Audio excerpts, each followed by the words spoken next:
నీ సాక్ష్యాన్ని బహిర్గతం చేయడానికి, నువ్వు ఎందుకు యేసు ప్రభువుని నమ్ముకున్నావో చెప్పడానికి, నీలో ఉన్న నిరీక్షణకు ఆధారం ఏంటో చెప్పడానికి, నీ విశ్వాసానికి ఆలంబన ఏంటో చెప్పడానికి ఒక అవకాశం దేవునికి ఇస్తాడు. Utilize it and use it, don't lose it.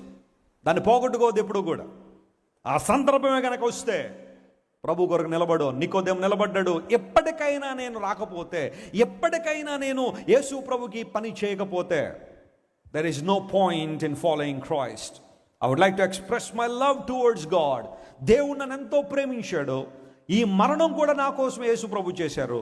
అందును బట్టి this small thing I want to do for God and nothing is more valuable in my life than Jesus. యేసు ప్రభు కన్నా నా జీవితంలో నాకు ఎక్కువ ఏది లేదో. Nicodemus express his love toward God. దేవుని వైపు తనకున్న ప్రేమను వ్యక్తం చేశాడు. ఇక్కడ ఇంకో సందర్భాన్ని కూడా మీకు చెప్తాను. బైబిల్ ఎంత బాగుంటుందంటే మనం ఒక్కొక్కటే తవ్వుకుంటే చాలా విషయాలు ఉంటాయి. ఇంటికి వెళ్ళిన చదవండి. ఐజాయా 53లో మాట ఉంటుంది. యెషయా గ్రంథం 53 అంటే దట్ వాజ్ అ మెస్సాయనిక్ చాప్టర్. యేసు ప్రభు మరణాన్ని గురించి, పునరుత్థానం గురించి ప్రస్తావించబడిన చాప్టర్ అది. One of the incredible chapters in the old testament. అసలు ఓల్డ్ టెస్ట్మెంట్లో ఒక అద్భుతమైన చాప్టర్ అయినా తీయాలంటే ఐజాయా 53 తీయాలి మనం. ఎందుకోసం అంటే